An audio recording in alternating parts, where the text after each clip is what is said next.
Outer Wilds is the best game that you can only play once. And when I was deciding this week on what game I wanted to talk about, I was a little bit hesitant when I thought about talking about this one, because really it's a special experience that anyone who's played the game before will tell you. They won't tell you anything about it. They will tell you nothing to do with the game, because you have to go and experience it yourself. And the main reason that is because everything in the game, how the plot is driven, how you progress through the game, the only barrier is your knowledge of the world and everything within it. And that's what makes it so brilliant. It's a game that is a complete departure in terms of game design philosophy from anything else out there, you know, in the modern era of gaming over the last 20 years. It really is special. And I am going to add a spoiler warning right here. Let this be known, because I feel like if I really want to dissect the game and talk about my personal experience with it, I have to go in detail to, you know, the game's contents. I can't really skirt around it. So you've been warned. Now, you know, the inspiration for me really wanting to talk about it was, I played this game a few years ago now, and it grew and grew and grew on me. But only a couple weeks ago, I watched my brother play through it for the first time, after I was convincing him for a long time to go play Outer Wilds, play Outer Wilds. And he went and picked it up on a sale, and I watched him play through pretty much the whole thing. He sort of streamed it to me, and I just sort of watched along without giving anything away, without guiding him too much.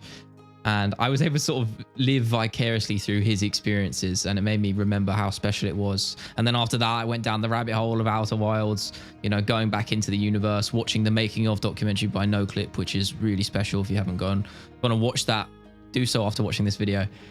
And yeah, at this point, I felt like I just had to cover it, because in my opinion, it's one of the most influential games ever made. Now, the core sort of narrative foundations to Outer Wilds is you are stuck in a 22-minute time loop within this sort of mini pocket universe that's constantly alive, and everything is happening within this 22-minute period, and you've got to uncover why that is. And it leads you down a whole narrative rabbit hole, you know, with an ancient civilization, which sounds like a classic trope, but the way the game enables you to explore it and uncover these secrets makes everything feel fresh and new, just in the manner of exploration, not necessarily what you're exploring itself, though that is visually and sort of narratively engaging as well.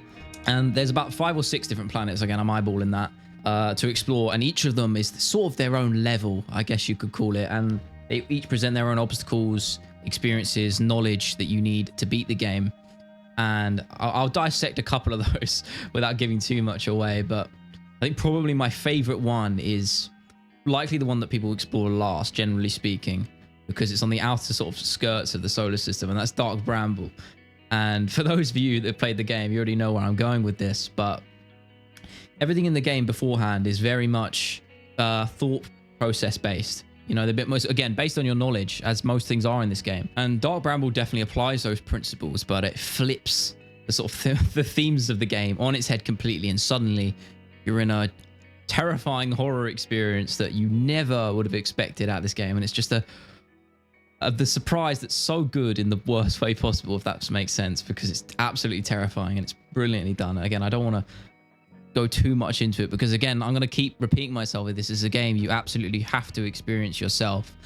And when I beat the game, without again covering the ending too in detail, I did just sit there and I felt almost unsatisfied by it. But after a couple weeks of just thinking about it, I was like, why am I thinking about this game so much? And then it made me realize that, you know, the experience I'd gone through was just so special. And again, the game grew and grew and grew on me. And now I played this on Game Pass on PC, so I didn't necessarily pay for it outright.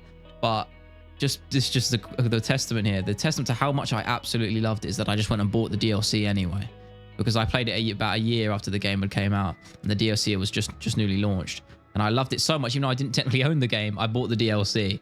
And Echoes of the Eye definitely lent into that horror element that some elements, including, as I said, Dark Bramble, the planet, sort of had in the base game. And just the DLC takes up to 11, whilst maintaining that same sort of fundamental concept of using knowledge as a barrier to progression. And it just, when I think about this game, right, you compare it to so many others, even just AAA games, indie games. The worst offender for this is something like Ubisoft games, things like Assassin's Creed Unity and the Far Cry series, which are just used to be good, but have just far gone stale and feel so outdated in terms of their mechanics and the way the player is able to progress. It's very railroaded and it almost feels checklisty, almost like a looter shooter. Do you know what I mean? And that's a specific subgenre of game where I think it's acceptable. But you know, when you have these dead open worlds where you have to collect 1,500 of these certain things or whatever, obviously I'm exaggerating, but you get the premise I'm going at. And that's why games like Elden Ring, which I briefly touched upon on my first video, were so successful in their design efforts, because they were departure from the conventionality, the departure from the conventional norm, right? That most big games tend to do. And Outer Wilds is another example of that. Yes, it does game design in a different way. It has different philosophies and approaches to progression as compared to something like Elden Ring, but fundamentally the idea of it being different is what sets it apart naturally. And another one of the planets I absolutely loved in the game was actually the biggest one, and it's the one that in the making of documentary they made a point of it being the biggest challenge and the one with the most hurdles, because mechanically it was so complex underneath the surface that, you know, it was a real challenge for the development team. And the way the planet works is called Brittle Hollow, and most of the action in terms of what you're exploring on the planet happens on the underside of the surface, because there's a black hole in the middle that is gradually sucking in chunks and shards and pieces of the planet into the black hole. So as the time loop progresses, each time you do it, it goes from a sort of cracked and fractured shell that's mostly formed together to hardly anything left at all. And as this sort of environmental change is constantly happening, you know, new paths are opening up to you and new things are available to explore for specific windows of time. And it's just such a tight and brilliantly done experience. And of course, I feel like I have to talk about the music as well. I can't even believe I didn't have this down on my bullet points of topics, because it is probably the most important part of the game. And I always say music and using scores and soundtrack is paramount in any piece of media creatively, but I think in Outer Wilds it helps to convey the narrative as it should. It does its job very well. And Andrew Pralo is the composer, and I've been listening to the whole score on Spotify, you know, religiously for the last 2 years, because it pretty much relies on this like 5 or 6 note motif throughout every single track. And it's so powerful, but those few notes, what they represent and the emotions they convey and sort of evoke within you, you know, they're just synonymous with everything you've learned on your journey so far, as well as the other characters you meet in the game. And another thing I feel like I have to talk about is just the visual design and the art direction of the game, which is obviously in any game is something I'm so obsessed with. Obviously last week I talked about Cyberpunk 2077, and I briefly touched on again on Elden Ring in the first episode, and how they use art direction and maximize visual creativity, if that makes any sort of sense. And Outer Wilds is another perfect example of that, because its art style doesn't rely on hyper realistic graphics. It's again a stylized sort of approach, and it's very simple in that regard, but it does it so well.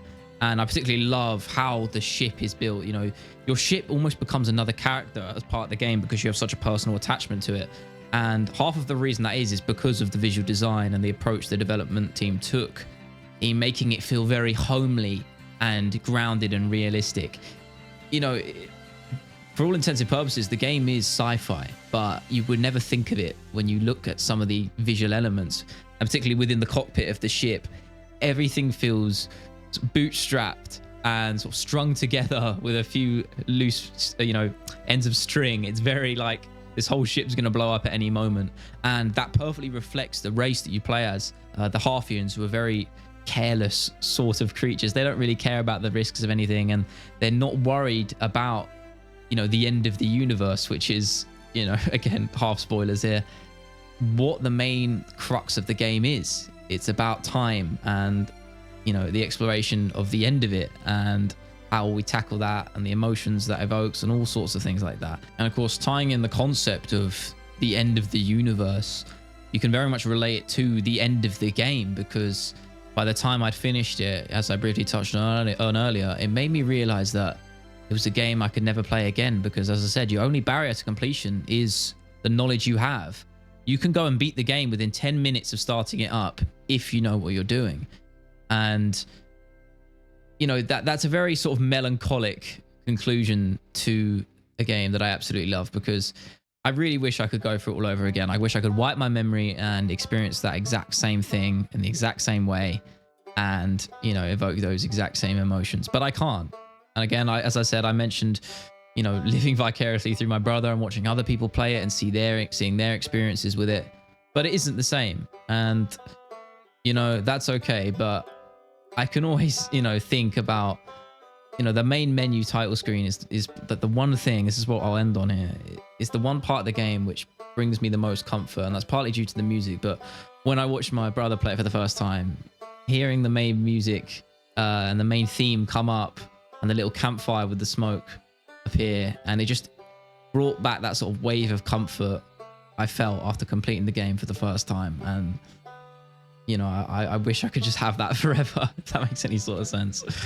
But yeah, it's a very special experience that, you know, I think everybody should go through. And if there's one thing you can take away from this video, as I try and provide in each of these videos each week, is go and play Outer Wilds if you haven't already, and don't watch anything more on it, because it's meant to be experienced knowing as little as possible.